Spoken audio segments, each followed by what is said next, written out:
कर दिया। Top engineering college in Madhya Pradesh, जैसे ही आप सर्च करते हो तो पहले नंबर पे आपको दिखेंगे एलएनसिटी, एक्रोपोलिस, आईपीएस, मेडिकल। यही चार कॉलेज आपको दिखते हैं। जैसे ही समझ करो कि आपको गवर्नमेंट कॉलेज में नहीं मिल पाता तो आप लोगों को लगता है यार इनमें तो कम से कम मिल जाए। लेकिन अपन इस वीडियो में चर्चा करेंगे कि अगर आप इस कैटेगरी के स्टूडेंट्स हैं जो मैं बताने वाला हूं, तो आपको भूल के भी इन कॉलेज में मत लेना, वरना आपकी जिंदगी बर्बाद होने वाली है। डिटेल से चर्चा करेंगे। देखो, सबसे बड़ी बात यह है कि यार जब बच्चों को गवर्नमेंट कॉलेज में एडमिशन नहीं मिल पाता है ना, तो आपको पता है कि 10% ही बच्चे वहां पे जा पाते हैं गवर्नमेंट कॉलेज में, फिर 90% को प्राइवेट कॉलेज में ही लेना पड़ता है। ठीक है। और हमारे मध्य प्रदेश में यही गिने चुने प्राइवेट कॉलेज आपको मार्केटिंग के हिसाब से हाइप बनाते हुए दिखेंगे, और आपको अदर ऑप्शंस बहुत कम दिखेंगे कहीं ना कहीं। क्यों? क्योंकि गूगल पे जो मार्केटिंग होती है उसमें खर्च होता है मोटा पैसा, और ये वाले वसूलते हैं आपसे मोटा पैसा। तो उस हिसाब से हम इस पे चर्चा कर रहे हैं। तो देखो, सबसे पहली बात, अगर आप ये सोच रहे हो कि इनकी जो फीस है, देखो ऑलमोस्ट एलएनसिटी, एक्रोपोलिस, आईपीएस, मेडिकल्स को थोड़ा सा हटा देते हैं क्योंकि ये इन लोगों को क्रॉस कर चुका है। इन तीनों की फीस लगभग 1.5 लाख के लगभग है सीएस के लिए। ठीक है। और इन्हीं तीनों में जो है ब्रांचेस कंप्यूटर साइंस की सबसे ज्यादा मतलब सीट अवेलेबल है मार्केट में, है ना। तो ऐसा तो भूलना ही नहीं है कि यार मेरा जो है जेई में परसेंटाइल जो है कम है और इनमें कॉलेज में नहीं मिल सकता, बहुत इजीली मिल जाएगा। ठीक है। अगर नहीं मिल रहा है तो आप कांटेक्ट कर लेना, दिला देंगे अगर आपको भविष्य बर्बाद करना है तो। ठीक है। दूसरी चीज, मेडिकल्स की फीस ये तो अपार ऊपर निकल गया, 2.5 लाख के लगभग हो गई है। तो बात यहाँ पे ये आती है कि अगर आप ये सोच रहे हो कि कैसे भी करके, चाहे लोन लेके, चाहे हम पेरेंट्स को फोर्स करके और ये बोल के कि यार ये आपको टॉप कॉलेज मिल रहा है और आप इसमें एडमिशन करवा दो, बस एडमिशन करवाने की देर है और आपके 15 लाख 20 लाख का पैकेज कहीं नहीं गया, तो ये बिल्कुल मिथ है आपका। क्यों मिथ है? क्योंकि हमने ऑलरेडी इस वीडियो में चर्चा किया था पहले ही कि जो प्लेसमेंट्स होते हैं वो इनका एवरेज पैकेज या फिर नॉर्मल पैकेज वही इन्फोसिस और टीसीएस जैसा वाली कंपनियों में 4 लाख, 3 लाख, 3 लाख, 4 लाख का ही लगता है। जब आप इनका पूरी फीस भर दोगे, 5 से 6, 7 लाख, 10 लाख तक आप स्पेंड कर दोगे, और अंत में आपको वही सभी बच्चों का, वो भी नहीं, मुश्किल से मुश्किल 20%, 30% बच्चों का क्या पैकेज लगेगा? पैकेज लगेगा 4 पॉइंट का, 3 पॉइंट का और 3 पॉइंट, और वो भी कैसा? Off campus, TCS, Wipro, Cognizant इनका। लेकिन अब आप क्या सोच के जा रहे हो? इनकी हाइप 22 लाख, 27 लाख, 18 लाख, 26 लाख। तो मैंने क्या बताया कि ये पूरी की पूरी मार्केटिंग स्ट्रेटेजी होती है जो आपको बड़े बड़े बैनर में दिखेगी। और जब आप इसका क्रॉस चेक करोगे, कहां करोगे? लिंक्डइन पे करोगे। उन बच्चों से पूछना जरा, वो 1 या 2 बच्चे ही रहते हैं जो टैलेंटेड रहते हैं, और वो सबके सब ऑफ कैंपस, उनने खुद ही बोल रखा है कि हमारा तो ऑफ कैंपस हुआ, कॉलेज का कोई रोल है ही नहीं।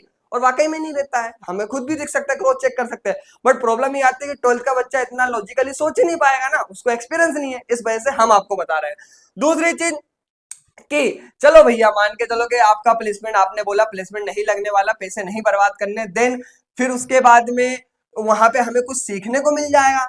मतलब अल्टीमेट यार ठीक है यार, पैसे लग गए, पर हमारे जो कोर्स कर रहे हैं बीटेक में, data science, machine learning, computer science, software engineering, उसकी जो स्किल्स होती है तो वो सीखने को मिल जाएगी, वहां फैकल्टी अच्छी होगी। तो यार खुद ही लॉजिक लगाओ कि जो ये कॉलेजेस हैं, चाहे आरजी मतलब आईपीएस हो, एक्रोपोलिस हो, वो सब आरजीपीवी से अफिलेटेड कॉलेज है, और जो सिलेबस करवाते हैं ना वो पूरा का पूरा आरजीपीवी का सिलेबस करवाते हैं। तो आपको कुछ नहीं करना, सिर्फ और सिर्फ इतना ही दिमाग लगाना है, आरजीपीवी टाइप करना है, सिलेबस, आरजीपीवी सिलेबस। आप खुद भी ये सिलेबस यहाँ पे जाके सर्च कर सकते हो और सिलेबस देख सकते हो कि बीटेक का जो सिलेबस होता है 4 साल का, उसमें पढ़ाते क्या है? बेसिक, एकदम बेसिक।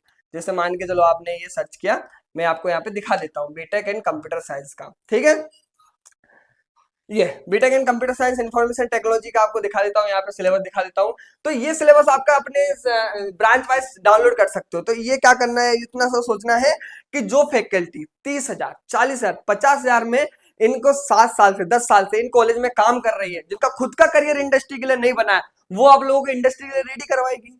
ये दिमाग लगाओ, इनमें वो फैकल्टी तो आती नहीं है कि भाई आईआईटी से कोई पढ़ के आया हो, एनआईटी से कोई फैकल्टी पढ़ के आई हो वो पढ़ा रही हो, जो कंपनी में काम करके आई हो 10 साल देकर आई वो पढ़ा रही, क्योंकि इनकी तो वैल्यू नहीं है कि वो इतना अफोर्ड कर पाए। क्योंकि जो कंपनी में वर्क करता है, जो इनहेंस एक्सपीरियंस होता है, उनका पैकेज 30 लाख, 40 लाख, 50 लाख जाता है। तो क्या ये कॉलेज वाले इतना प्रोवाइड करवा पाएंगे? नहीं करवा पाते।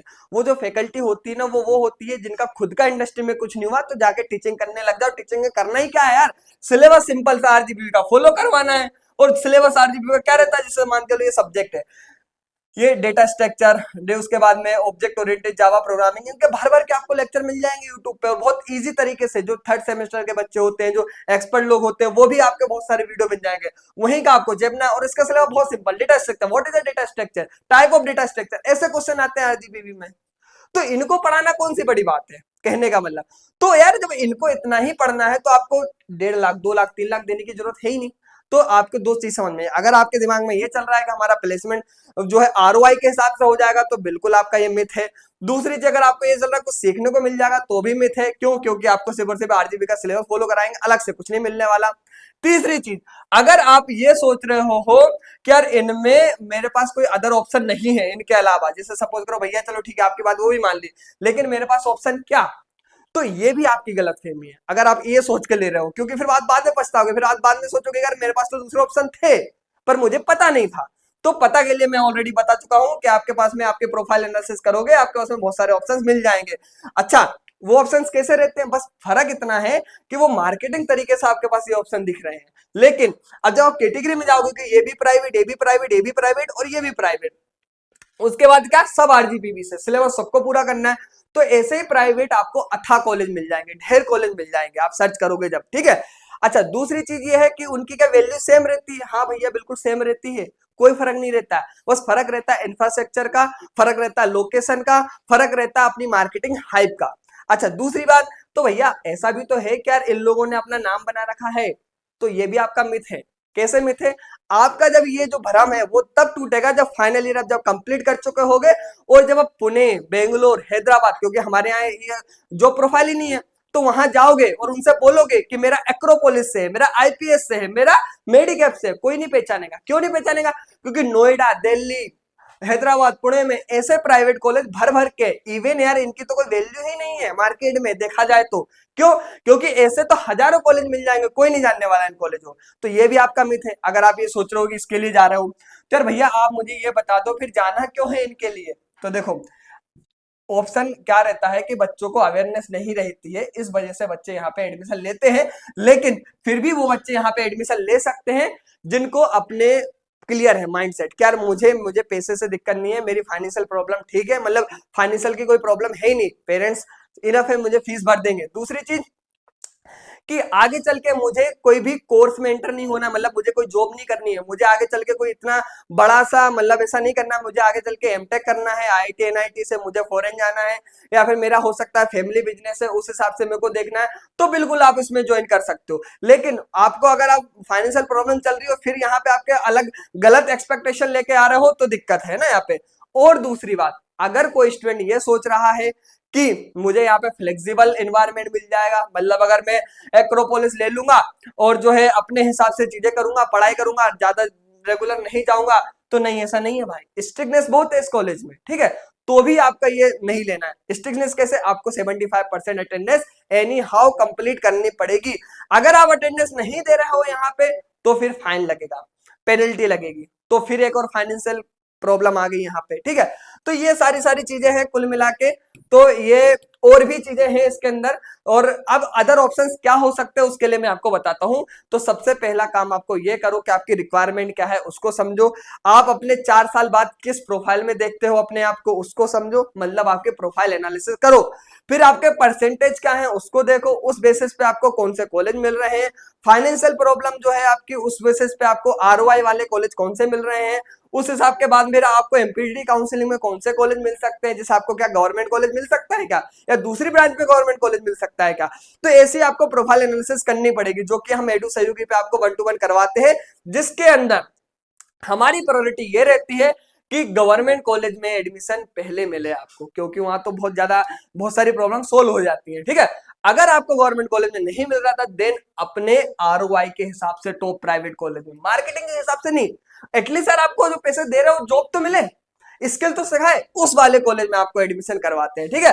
फिर आपके पास में आपके प्रोफाइल, कास्ट, 12 सर्टिफिकेट, आपके लिए जो फाइनेंशियल कंडीशन के हिसाब से बेस्ट ऑप्शंस कौन कौन से है वो भी बताते हैं। डायरेक्ट एडमिशन प्रोसेस कैसे होती है, वो कॉलेज प्लेसमेंट की रिपोर्ट, क्योंकि ये लोग तो दिखाने वाले हैं नहीं, ना बताएंगे आपको कि भाई कितने का ऑफ कैंपस गया है, कितने कितने लोग बेरोजगार अभी भी घूम रहे हैं, कितने लोग क्या है वो नहीं बताएंगे, लेकिन हम आपको पूरी एनालिसिस रिपोर्ट देंगे, आरओआई का एनालिसिस करके देंगे, अवेलेबल स्कॉलरशिप, जो कि कॉलेज वाले भी हाइड कर देते हैं। बहुत बार क्या होता है कि SC ST के लिए नहीं, साथ साथ में जनरल वालों को भी स्कॉलरशिप मिलती है, बहुत सारी ऐसी प्रोफाइल होती है, ठीक है, तो वो भी हम आपको दिलाएंगे, साथ में आपका लाइफ टाइम मेंटरशिप हम आपको सपोर्ट करेंगे, ठीक है। कभी भी कॉल कर सकते हो, दिक्कत आ रही है आपको, प्रॉब्लम आ रही, इस कॉलेज में क्या प्रोसेस होने वाली है, यार भैया इतना ज्यादा पैसा मांग रहे हैं, क्या ये पैसे वाकई है, मेंटरशिप के बाद आप कभी भी कॉल कर सकते हो, कोई भी कंफ्यूजन आप दूर कर सकते हो। करियर कॉलेज कोर्स हर एक स्टेप पे गाइड करेंगे, अच्छे से गाइड करेंगे, ठीक है। जब तक एडमिशन नहीं हो जाता, आफ्टर एडमिशन के बाद भी आपके कोर्स में, कॉलेज में, आपकी जॉब में आपको क्या लर्निंग करनी है, क्या सीखना है, फर्स्ट ईयर में क्या सीखना है, सेकंड ईयर में क्या सीखना है, गाइड करेंगे एडू स्टेट, ठीक है। अच्छा भैया, आपके बारे में, मेरे बारे में अगर नहीं जानते हो तो मेरे पुराने वीडियो देखना, आपको डिटेल से पता चलेगा। अच्छा, कैसे हेल्प लेनी है, ये आपको नंबर दिख रहा है, डिस्क्रिप्शन में लिंक है, लिंक पे जाके आप डायरेक्ट क्लिक करके भी जो है कर सकते हो। किस फॉर्मेट में करना है, आपको मैसेज करना है आपका नाम, सब्जेक्ट, कोर्स कौन सा करने वाले हो, आपका बजट कितना है, इस फॉर्मेट में आप जो है मैसेज कर सकते हो।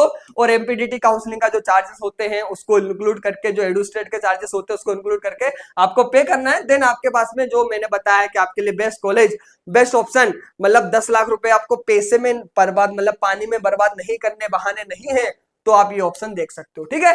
तो मिलते हैं नेक्स्ट वीडियो में, थैंक यू।